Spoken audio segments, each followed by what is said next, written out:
Next episode, The Dark Age. By the way, I was right about this one.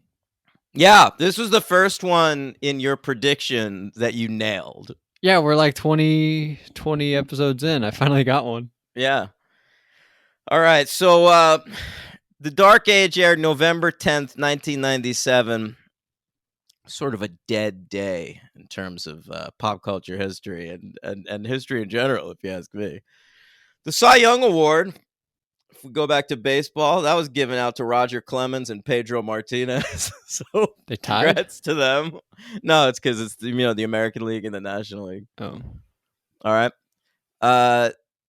New number one film at the box office, Logan, and I saw it in theaters twice. Starship Troopers. Yep. Never seen it once. Well, we gotta cover it for the show, man. Yeah. But how many are there? There's like a stupid amount. There's 3. There's like 5. There's only 3? I think so.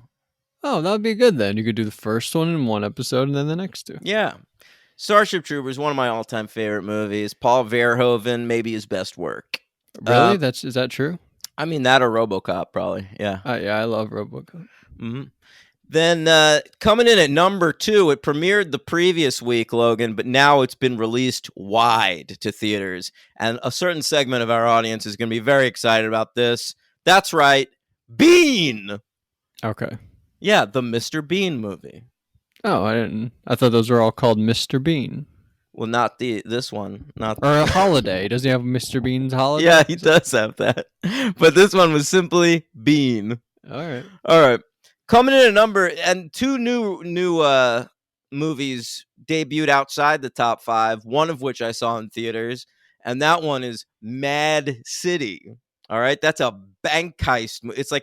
It's sort of a Dog Day Afternoon movie with like a bank robber stuck in a bank. Is it like serious? Yeah, it's serious. It's I can't remember who's Pacino. One of them. And who's John Cazale? Okay, I don't remember who John Cazale is, but it's oh shit! I started to look it up, but I wrote Dog Day Afternoon. Oh right, it was Travolta. He plays like a reporter, or no, Dustin Hoffman's the reporter. Dustin Hoffman's a reporter, and he's at the bank. All right, and then Travolta. Outside? No, he's in the bank. Oh my! And then Travolta goes in to rob it. So now there's like a media guy on the inside. That's the twist. All right. Yeah. Okay. It's a very fun movie. I have it on my rewatch list. I'll let you know on Hey, I'm watching here in a few weeks whether it holds up. I'll put it on my watch list if you like it. Okay. And coming in at number 8, debuting at number 8 is probably the best movie of the week not called Starship Troopers, and that's Eve's Bayou by Cassie Lemons, which I'm pretty sure is a Criterion edition now. Wow, look at that. Yeah, that's a great film. Just like Armageddon. Well, yeah. But Eve's Bayou is deserving. That's a really great film. I'm a fan of that one. Okay. Yeah. All right. And what happened in WWE had a momentous week, Logan, because the previous night was the 1997 Survivor Series. All right. And you know what happened at the Survivor Series that year? Well, less important is Stone Cold Steve Austin winning the Intercontinental belt away from Owen Hart. But most important is what's known as the Montreal Screwjob. Yeah, I've heard of this. All right. Now, Bret Hart had signed, he was the champion. All right. He'd signed a contract with WCW. He's leaving the WWF to go over to WCW, but he's still the champion. So in the Survivor Series, he has a championship match against Shawn Michaels. Now, Bret Hart and Shawn Michaels fucking hated each other in real life. Mm-hmm. All right. So Bret Hart refused to lose that match. He said, I'm going to win that match. And then I'll just like vacate the belt. All right. And whoever you want to have it can have it. But Vince McMahon did a thing where he fucked over Bret Hart, and he, without telling Bret Hart, he told the referee that when Shawn Michaels covers Bret Hart to do a fast count, Wow. and so Shawn Michaels won the belt off of him, and you could see Bret Hart in that moment just seething. I gotta All right, look this up. and there's a documentary. They just happened to be filming a documentary about Bret Hart at the time, like a year in the life of Bret Hart. And so they have all this footage of like right before and right after that. That's fucking incredible. Um, it's called like Hitman Hart Wrestling with Shadows or some bullshit. I don't know. The Owen Hart thing is not during that. No, that was later, sadly. I mean, it's not sad that it happened later, but it's sad that it happened at all. Right. But yeah, so that documentary is worth watching. The whole situation is fucking wild. One of the craziest things that's ever happened in pro wrestling. Hmm. And then the very next night, the Raw opens with the debut of the D-Generation X entrance music. Wow. Yeah. That's great. Amazing stuff. So all right, that's all I have for that week. All right. Well, this was written by those guys, what's the name? Dean Batali Yeah, that's one of them. and Rob Des Hotel. Yeah, they previously wrote Never Kill a Boy on the First Date and The Puppet Show, two of my least favorite episodes. Yeah, that's right. And they're back again with The Dark Age. This was good though. It's a good ep. And the director of this one's our old friend Bruce Seth Green. No Seth Green in either episode. Nah, but he'll be in both next week. Oh, that's good. I Mhm. missed him. This guy, Bruce Seth Green, by the way, does 2 more Buffy episodes, okay? And they're both this season, and then he's done. Yeah, he went off to do other shit, I guess. He does these episodes. Are you ready? He does Ted Yeah. and Phases. Ooh. So there we go. Well, those are interesting episodes. All Both of them right. are interesting. That's all I'll say. All right. Well, is that it? We start this episode? Yeah, let's he wrote them notes. All right. We meet this guy, Philip. I didn't get this guy's last name, but they do say it. I remember them Philip saying it. Henry. I wrote them down. Oh, Philip, how could I forget that? Philip Henry. And he is walking around the schoolyard and he's like, I gotta find Giles, right? And there's this janitor that is like, he's over there, works in the library. And so he goes. That reminded me of Scream 2, by the way. It was like that moment in Scream where Henry Winkler goes out into the hallway. I thought you said Scream 2. No, Scream as well. Yeah, and the janitor's played by Wes Craven, and he goes, "Motherfucker," or whatever. Yeah, that's pretty funny. Yeah, and so he meets that guy, and he goes to the library, and Buffy doesn't hear him knocking because Buffy's got loud music playing, and she is doing her little workout, right? Yeah, it's like 90s house music. By the way, I called very early on. They're just like at this school all the time. This is just a school that's open at all hours of the day. There are no rules at Sunnydale High. Well, Giles maybe has a key, like an outdoor key to the library. Are there no cameras that are like, why is a student here, though? Well, maybe they're not checking them. I don't know. I don't know. This place is security at this place is weird. And security at Ethan's stores are weird. He doesn't have bells on his doors. But so Phil, he runs into this lady, what was her name? Deidre Page. Yeah.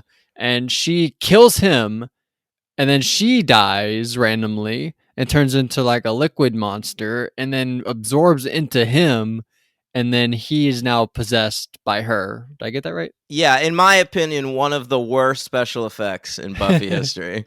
Yeah, you might be right. Why did she die, by the way? Was that random? What I didn't really understand. Well, they say Igon can't like occupy a body for too long. He has to like jump into another, either an unconscious or dead body. So that's why she kills Philip, so that she can jump into him. Okay, I missed that part where he can't stay. Yeah. So, all right. Then we go to... We probably got the credits in that moment. I'm not sure. But then we go to Giles. Giles wakes up from a bad dream where he sees like demon rituals and stuff. I don't know. I think that's shot kind of cool. It is pretty cool. I agree. And did anything else happen? We just saw him like wake up. Like, yeah, that was kind of scary. Yeah. And then we go to school and we learn a little bit about Buffy and Willow's fantasies. Buffy, fascinating conversation. Tell us about it. This is pretty fun. A lot of interesting stuff here. So this is like an eventful school day right here. Yeah. So Buffy talks about how she would like to be on a beach with getting her feet rubbed by Gavin Rossdale, right? That's Gwen right. Stefani's man. Well, right? how dare you? To me, he'll always just be the lead singer of the classic rock and roll band, Bush. Well, we just talked about him because of Gwen Stefani.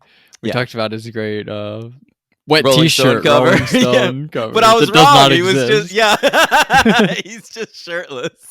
Why did I think he was wearing a wet T-shirt, man? I don't know. You're thinking about somebody. Let us know who had a wet T-shirt if you didn't listen to that. And you're hearing it now. Let us know. And Willow, she's not so into Gavin Rossdale. She would like to be in Italy having a nice lunch with John Cusack. Yeah, eating ziti. And that is your ideal perfect date. Yeah, also. that's eating ziti with John Cusack in Italy. Sign me up. Yeah, that's your favorite. I'm sure she would just break his heart, though, right? Yeah, definitely. But maybe he'd like hold up a boombox and get her back. Yeah, then he would make a movie about it. And then something crazy. Again, this show making up phrases. Xander comes out. He says, I've never heard of this person, by the way. Amy Yip. You're aware of Amy Yip? Yeah, Amy Yip. I looked her up. She was a Chinese actress in the 90s, and she was known for having very large breasts. Yeah, I noticed that. Yeah. And he said he wants to take her to a water slide park. And yeah. Aren't they just called water parks? They are. I actually thought it was weird. I never thought this line was weird until I wrote it down. We're doing it for notes. the podcast. We're noticing a whole lot of weird stuff. Yeah. For my notes, I wrote it down and I was like, water slide park? Yeah, what the fuck is that? But didn't they do this with the... They've done it a few times, but the Kitty League? Oh, instead of Little League? Yeah, they made up a Kitty League. Little League might have been a trademark. Oh, you think water? There's only water park. No, this is just insane. Yeah, it was very odd. I never heard that before, except for here in Buffy. Yeah, great job to Rob Des Hotel and Dean Batali. I'm gonna say that was Dean. I'm gonna say Dean came up with that one. Fucking so shout out to Dean. Yeah. So then we learn about Giles comes up and he's like, "Hey Buffy, there's like a delivery of new blood that's being transported to the hospital tonight." Yeah, it's a real Friday the 13th Part 7 situation. Oh, wow. The new not blood. Have pulled that one. Was that? Oh, I thought that was like a thing that happens in that movie. Okay. So yeah, he tells her about that, and that's set up later because he doesn't show up. But then this was weird. So Jenny comes up and she's like, "Hey, I'm hosting a computer class, like a weekend computer class, and Willow is like my assistant for it, and it's for 2 people." This is Xander insane. She doesn't say that at first. Like she says, she says it's like a special, an extra credit class for people who have fallen behind. So I expected it to be like a bunch of students, at least like 8 or something. But it's just Xander and Cordelia, who like she knows like outside of school as well. And so why would she need a fucking assistant for that? That seems insane to me. Yeah, it made no sense. Yeah, when they showed up and she was with those 2, I was like, all right, this even right here, even up to that point, I was like, it still makes sense. Like she'd be walking in the room with them, probably she knows them. But then it's just them in the classroom. There's nobody else there. They couldn't have thrown in like 3 to 4 extras in the background of that scene. That would have helped a lot. So much. I would have had 0 questions. Even one other person, I would have had no questions. Could have fucked one of them. All right, so speaking of Jenny, she says to Giles, we've got plans Saturday night, and I want to make you squirm.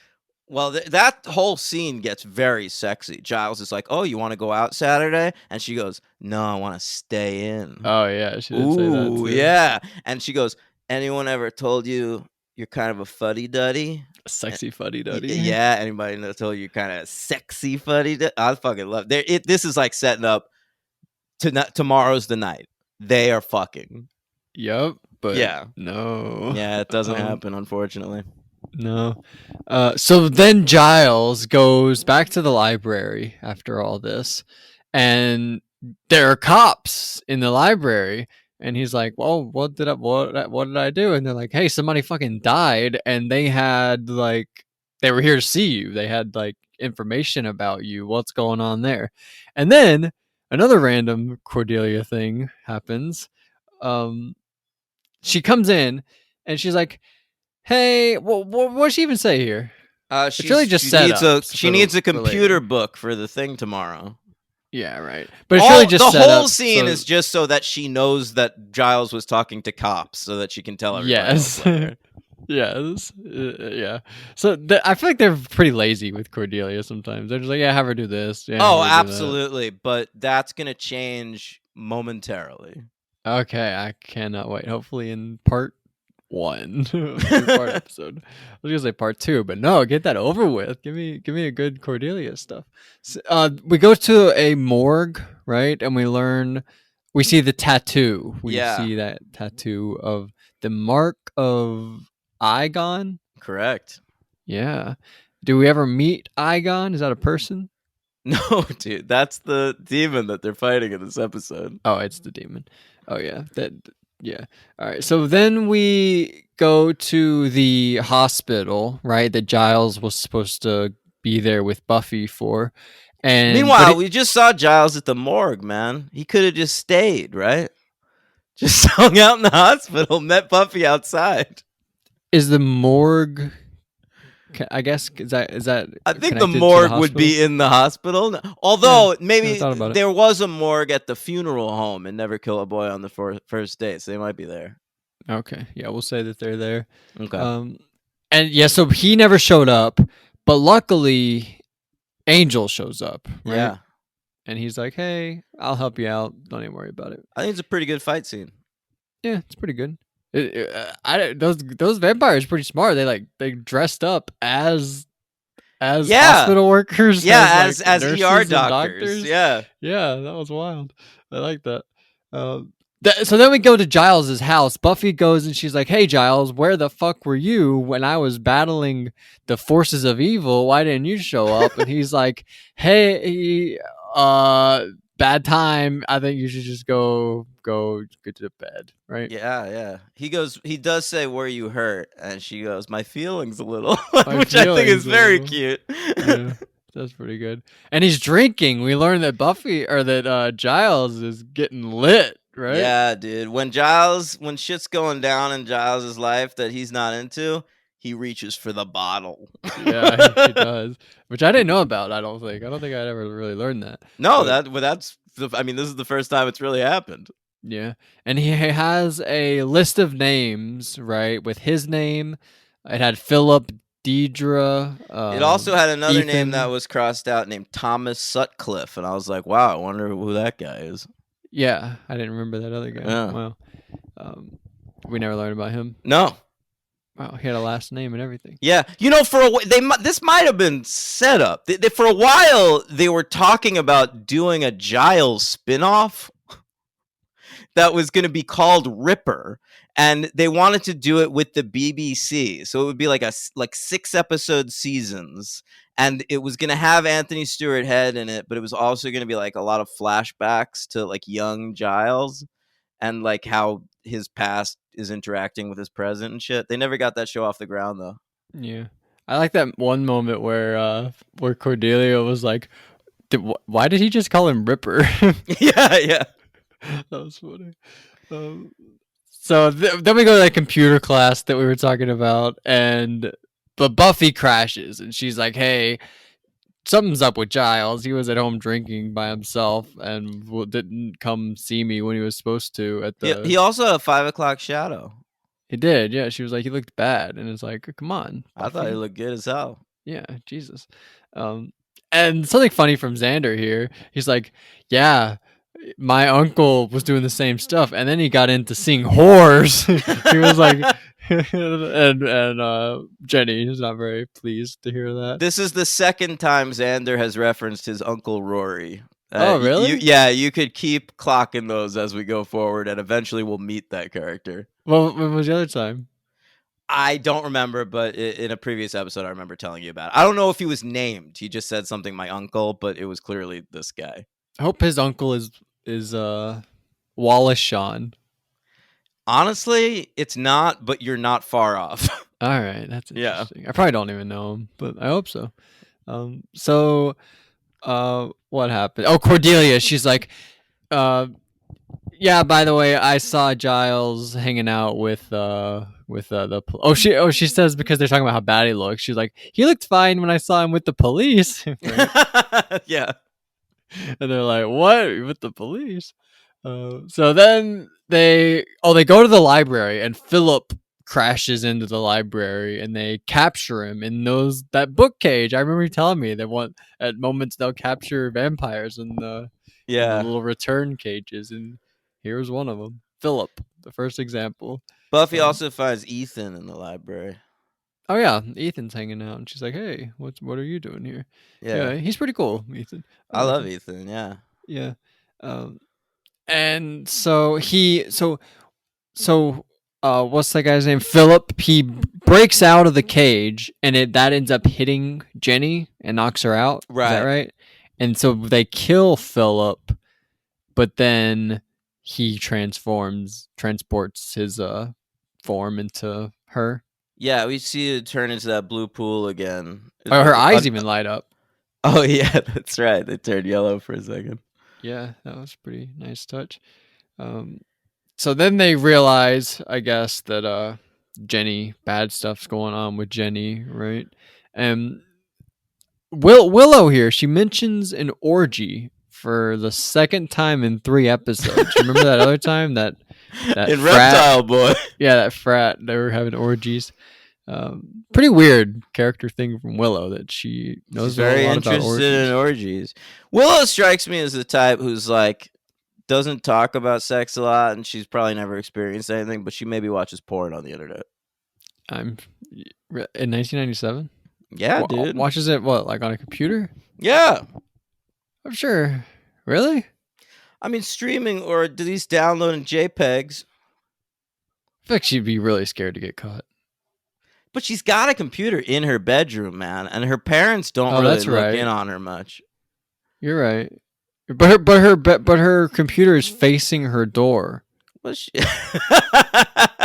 right? Hey, listen, when you're like cyber seduction, when you're a teenager, you'll do anything to look at porn. I used it. My parents, I had it so easy. It was like the family computer, dude. It was in the dining room. Anytime anyone went to the kitchen, they could see what I'm looking at on the computer. I had to be vigilant, all right? Vigilant with those minimizing buttons. We'll talk about it more tomorrow, right? Okay. Yeah, we will for sure. All right.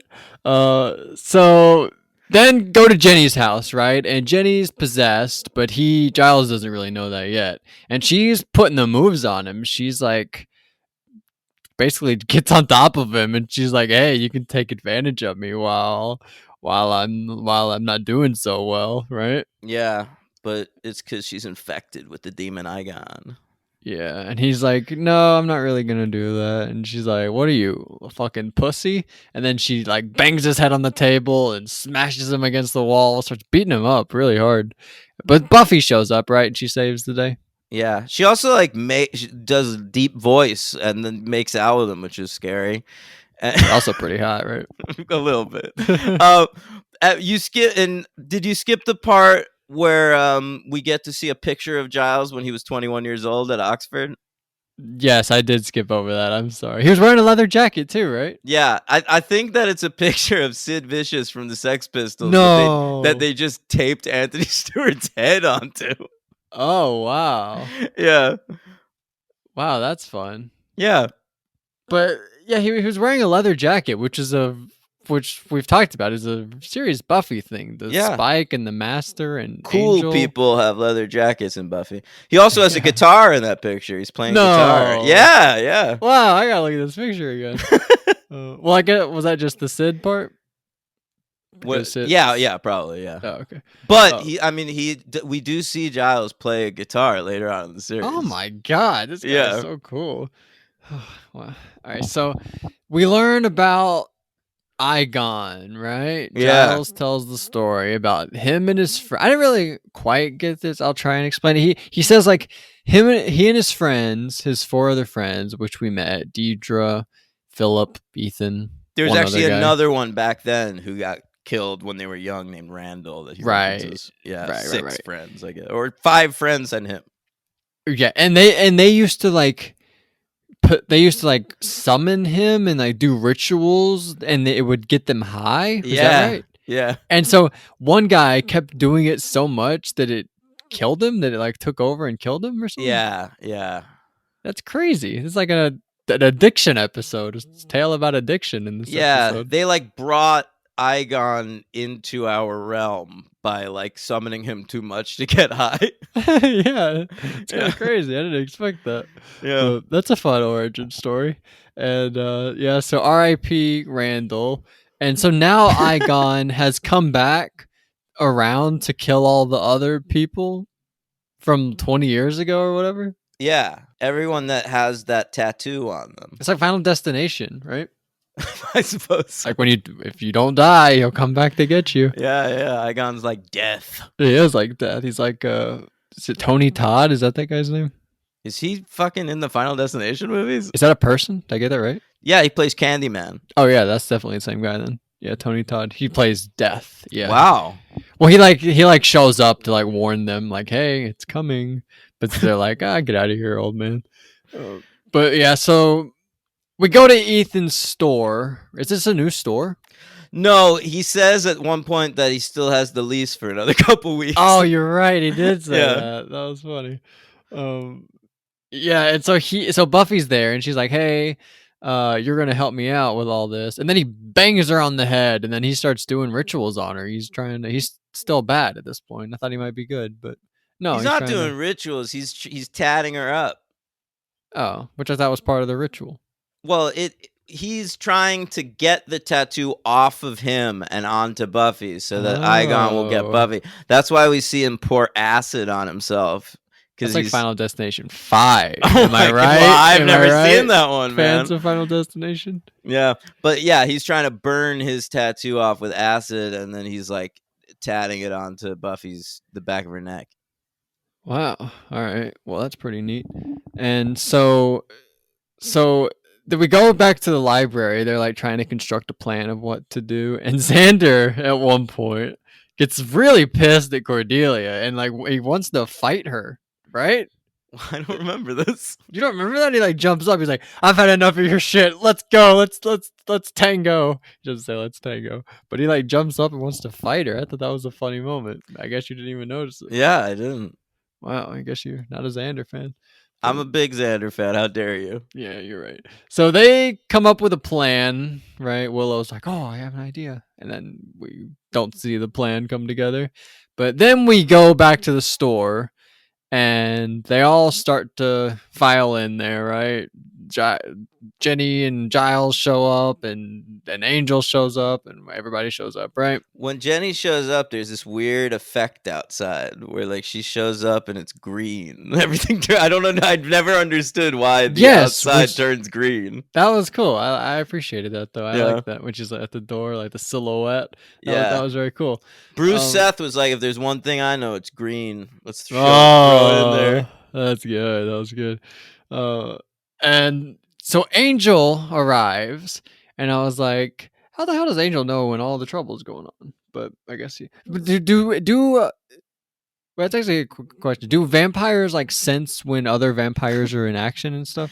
I don't or anything think like that. He was told to go there by I know, Willow. I know that, but whenever I see him show up, like he did at the emergency room, but he said also there that everybody knows about that. Yeah, he's a vampire, so like he's just been around the block. I think in the vampire community, they know when the blood deliveries are happening. Yeah, they knew about that one. Yeah. But yeah, so he shows up, and they kill Phil, and Phil's gone by this point. Oh, who do they kill? They put somebody's body into. They don't kill Ethan. It's Jenny. They're trying to figure out a way to kill Igon without killing Jenny, right. And so they know that Igon needs to jump into the body of a dead or unconscious person, and so it sees Angel as a dead person because he technically is, but then Angel, like, he's not able to sort of fuck with Angel, Right. so it knocks him out. Because he says he's been tortured by demons for hundreds of years anyway. Well, his demon, the vampire inside of him. Yeah. Right. Which is good stuff. And then, so bye Igon, right? No more Igon. So we go to school, back to school the next day, a few days. I don't know how much time passes, but who cares? But they say, Willow, great job. You came up with the great plan to get Angel to do the body swap. That was genius. They say that she should be a watcher. And she's like, I don't really want to be a watcher. But maybe that was in your book, your foreshadow book. She becomes a watcher. That's my prediction as of now. And then, so Jenny and Giles, we get a little moment with them. By little, I mean big moment, big relationship moment. She's kind of worried and timid because he basically put her entire life in danger, right? Yeah, she has cooled from Giles considerably. Yes, this episode she would, you know what, but now he has a little work to do. Yeah, at the beginning of the episode, she was ready to slobber all over that British dick, and by the end of it, she wants no part of that. Yeah, he even goes to touch her at one point, like on the shoulder. Yeah, and she's like, okay, she edges away. Yeah, it's like it's a crazy moment.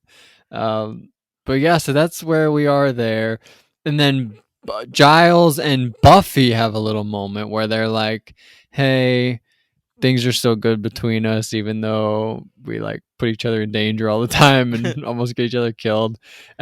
She says, I found some more good training music. And you aware of these people, the Bay City Rollers? I got news for you. I only know them from this line of Buffy. So I have pulled them up. I have pulled them up on my Spotify. Let's see what they sound like. Okay, the Bay City Rollers. This is their top song on Spotify. Do you know their sound? No, I have no idea what they sound like. All right, and also, I feel like they're probably lame, and which doesn't track with Giles's taste, because later on we see his record collection. He's got a lot of cool shit. All right, can't wait for that. Number 2 hits this. Oh, I know this song too.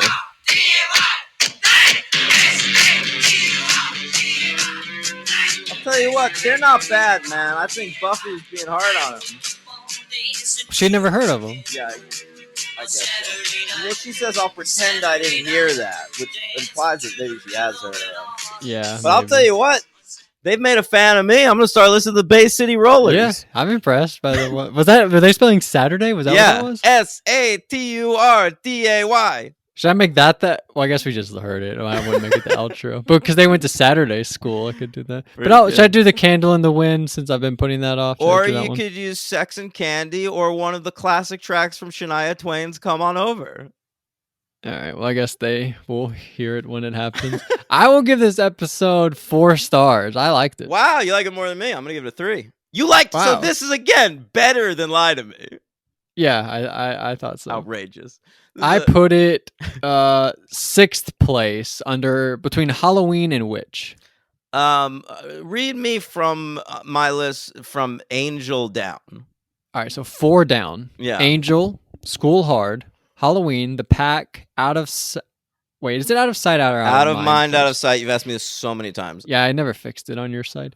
Out of Mind, Out of Sight, Welcome to the Hellmouth, The Harvest, Teacher's Pet, Witch, Nightmares, Some Assembly. You put this right after The Harvest.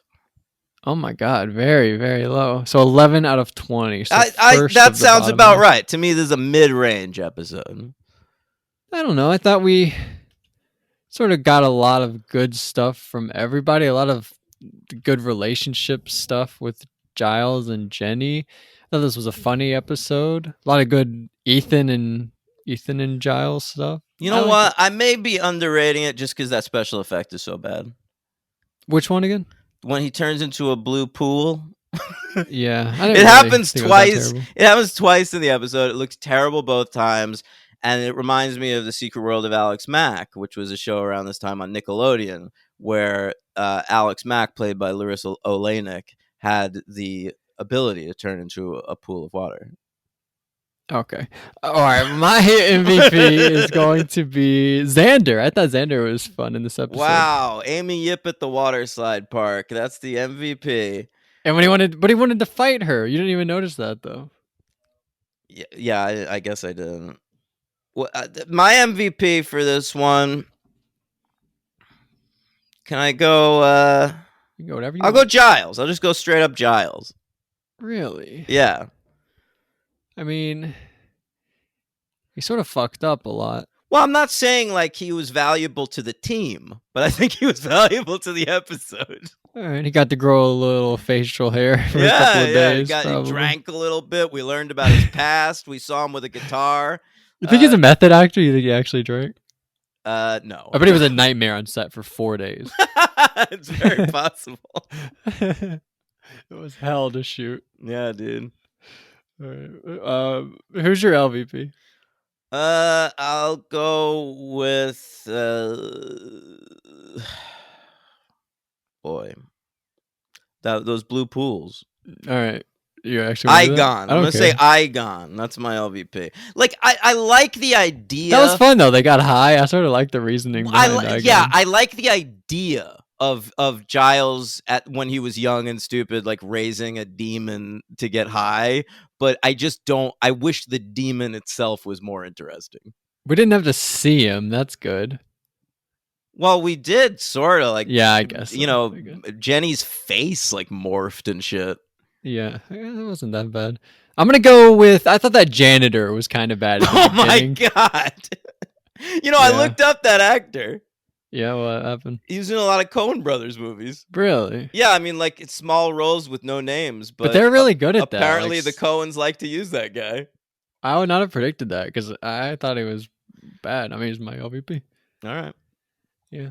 What are you gonna do? All right.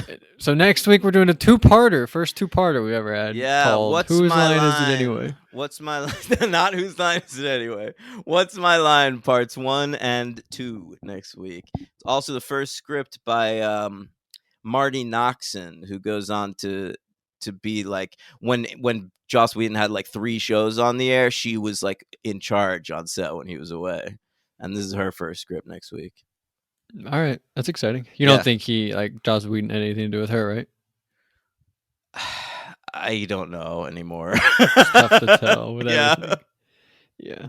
All right. Well, who are the people that came out about it? Are we going to get to those people? Nobody has. Nobody's come out about it. I'm doing guesswork, and so far I think that. And what happened? How do people know he was like a creep with people? People like Charisma Carpenter, who played Cordelia, came out and said explicitly that he was fucking actors on the show. But no, she wouldn't say who they were to protect them, and none of them have come out and admitted it. So I'm just doing a lot of guesswork. I think it's Cordelia's friend Harmony and Chanterelle from that last episode. Was Harmony in 2 episodes? So far, and we'll see her a lot more, and she shows up on Angel too. So I feel like anytime he's like carrying random characters from show to show, it's probably he's fucking them. Yeah, you might be right about that. So, all right. Well, 2-parter next week. Get excited. Yeah. Very exciting stuff. All right, well, I have nothing else. What do you have? No, I'm good to go, man. Do you want to guess what that 2-part is about? What's my line? I'm going to guess they go on Whose Line Is It Anyway? Wow. Who do you think gets the hoedown? I'm going to guess Wayne Brady. I'm going to guess he beats them all. He still wins the week. Really? I don't know how that show works. It's the Buffy cast versus Wayne Brady? And the tall guy. Ryan Stiles? Yes, Ryan Stiles. What about the bald guy, Colin Mockery? They don't have room for him. They fit Cordelia in instead of him. Okay. They do a coin toss backstage. Who takes over for Greg Proops? That's Willow's spot. That's Willow's spot. Okay, understood. Yeah, I mean, I don't think that Willow and Cordelia could beat Wayne Brady at Comedy Improv. Well, he didn't. He won the week. That's what I'm saying. Yeah, I mean, they had no shot. But Buffy and Giles were locks. They were already in it to begin with. Or Buffy and Xander. Sorry, for sure. It's only the kids. Giles isn't allowed. Or Jen. Yeah. All right. So, what's my line? Snyder tries to sneak on the set. He tries to get a spot. But Drew Carey turns him down. Yeah. All right, gang. We'll be back next week on this show where it's all made up and the points don't matter.